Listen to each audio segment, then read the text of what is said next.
In military history, unit nicknames are usually born from a big victory, or maybe a dark, costly truth. For one battalion of U.S. Marines in Vietnam, their name was a little of both, a badge of honor embraced in the face of death itself. They were the 1st Battalion, 9th Marines. By 1968, they were already known by a grim nickname, the Walking Dead. This reputation wasn't a boast. It was earned in the brutal meat grinders of battles like Operation Buffalo and Con Thien, where the battalion suffered almost unbelievable casualties. But it was in the opening hours of the Vietnam War's most iconic siege that this name would be forged forever in fire and blood. In late January 1968, for 3 straight days, this single Marine battalion was marked for death, facing down an entire army.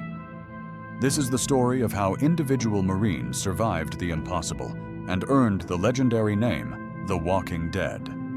In January 1968, for 72 straight hours, an entire battalion of U.S. Marines was practically written off for dead. Surrounded, outnumbered, and relentlessly bombarded, the men of the 1st Battalion, 9th Marines faced an enemy army determined to wipe them out. This is the story of how they stared death in the face and earned a name that would become legend, the Walking Dead. So how did they manage to survive the impossible in the opening hours of the bloodiest siege of the Vietnam War?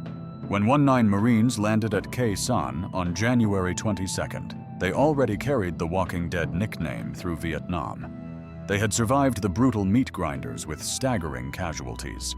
As Private First Class Tommy Rodriguez started digging in around the base's rock quarry, he was thinking about his brother back home in Texas. Tommy had enlisted to escape a dead-end life, but now, as he looked at the surrounding mountains full of NVA, he wondered if he'd made the biggest mistake of his life.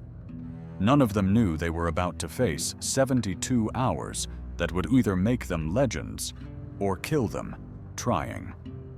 The 77-day siege of Khe Sanh didn't start with a bugle charge. It started at 5:30 on the morning of January 21st, 1968, with the deafening roar of incoming artillery. A massive coordinated barrage of shells, mortars, and rockets slammed into the main base and its hill outposts.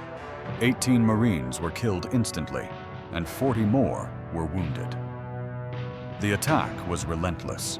A curtain of steel that tore through bunkers, ripped up trench lines, and shredded the morning air.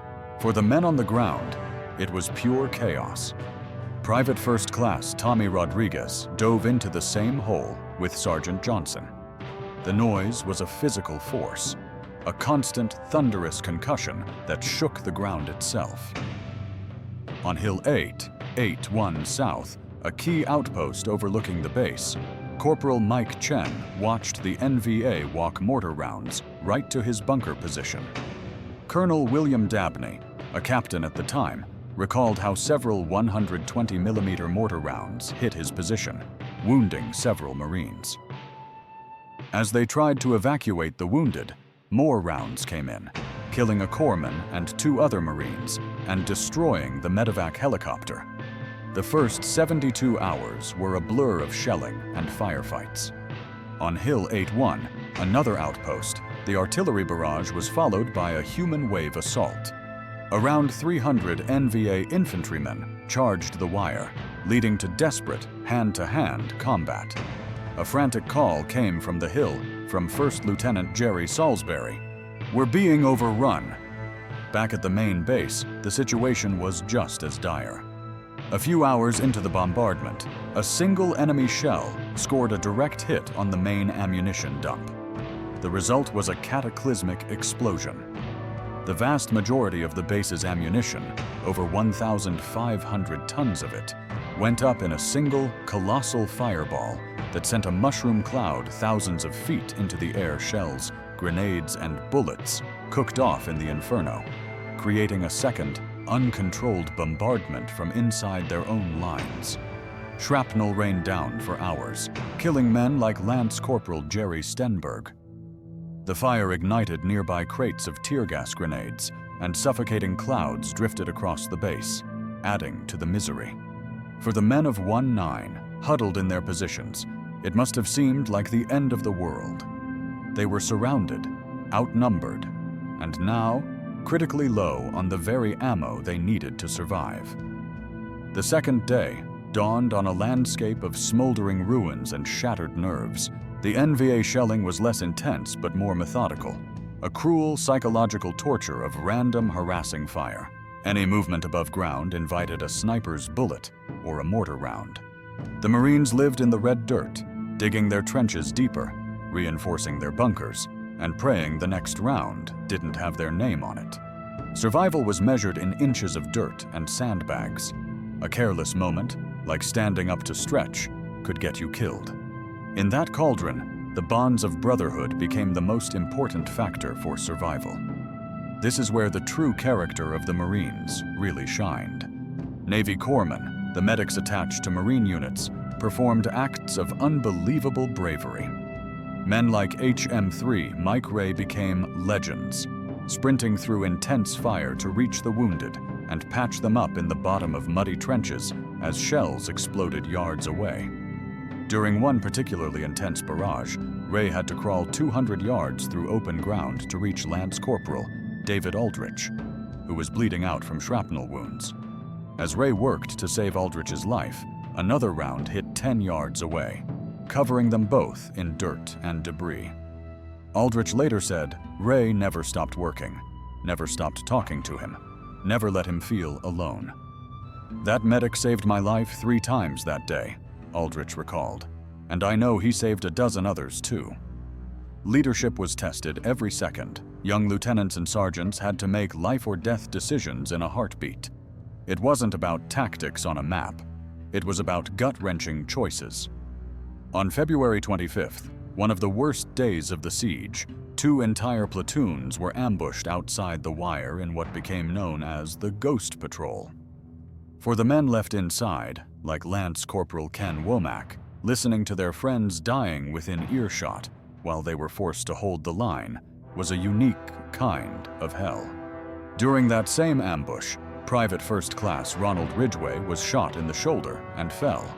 Left for dead, he was discovered by an NVA soldier who, while trying to steal his watch, realized he was still breathing.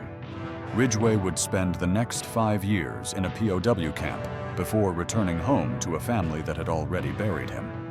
Earlier in the siege, Lieutenant Thomas Brindley, leading a patrol, calmly maneuvered his men out of a perfectly laid ambush, his composure saving them from being overrun. Later, he would be killed trying to rescue wounded comrades, a sacrifice that showed the brutal personal cost of command. The Marines of 1-9, already hardened by months of combat, relied on this cohesion. They were a family forged in shared misery. They shared water, ammunition, and a dark, fatalistic sense of humor. When one man's weapon jammed, another provided covering fire. When a Marine was hit, his buddies risked everything to drag him back to the trench line. In the face of an enemy who considered them already dead, their commitment to each other was the ultimate act of defiance. They were proving to the world that they were not yet ghosts. By the 3rd day, the pattern was brutally clear. The NVA owned the day with their artillery, and they owned the night with their infantry probe. The Marines at Khe Sanh were completely cut off by land, totally dependent on aircraft for supplies and reinforcements. But the monsoon weather often made flying a nightmare. Helicopters running the gauntlet of anti-aircraft fire to bring in supplies or evacuate the wounded was a terrifying spectacle. Staff Sergeant Jim Morrison watched helicopter after helicopter try to make the approach to his hill. Each one was a gamble with death. The pilots would drop down through the valley, dodging anti-aircraft fire, hoping to touch down long enough to unload precious supplies. Morrison remembered one pilot, a young lieutenant from Texas, who made 3 attempts before finally getting through. By the time he landed, both his hands were shaking so bad, he could barely hold the radio microphone. It was in these moments that the bonds of brotherhood were everything. A sniper team, like the one manned by Dennis P. Doherty, would hold a perimeter position for 48 hours straight, their eyes burning from exhaustion. knowing the entire line depended on them. Doherty later recalled how his spotter, a Marine from Detroit named Rodriguez, no relation to Tommy, developed a system of tapping his shoulder twice when he saw movement, once for enemy, twice for friendly. Those subtle signals kept the entire perimeter alive. Navy corpsmen, already performing miracles with dwindling medical supplies, now had to keep men going with no food. When Jim Morrison's unit went 9 days without a food resupply, it wasn't just about hunger. It was about watching your brothers fade away. Morrison's buddy from South Carolina, a quiet Marine named Corporal Bobby Thompson, became legendary for sharing his last drops of water, even when he was parched himself. Thompson had a habit of collecting every drop of condensation he could find on plastic sheets, then dividing it equally among his squad. "We were already dead," Thompson would say, "so we might as well take care of each other like we're alive." Despite the overwhelming odds, the Marines held. Their own artillery fought ferocious counter-battery duels with the hidden NVA guns, and from the sky came Operation Niagara, a relentless U.S. bombing campaign that dropped thousands of tons of explosives on enemy positions. It was a brutal battle of attrition, a test of wills. At night, small teams of sappers would try to crawl through the wire, hoping to breach the defenses.